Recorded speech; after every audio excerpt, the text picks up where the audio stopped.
Ассалаумағалейкум, құрметті Аснат оқырмандары. Бүгін біз Шымкент қаласына келіп қалдық. Қазір біз Абай паркінде сынған орындықтар немесе сынған детальдар болса, Аснат желімен желімдейміз. Осыны қазір біз желімдейміз.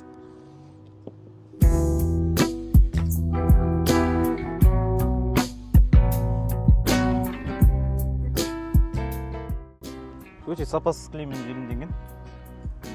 Біз бұны қазір жөндейтін боламыз.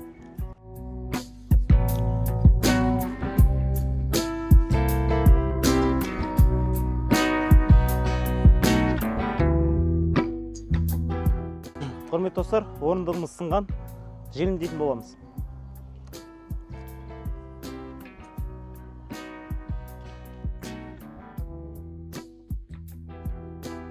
Құрметті достар, орындығымыз жабысты.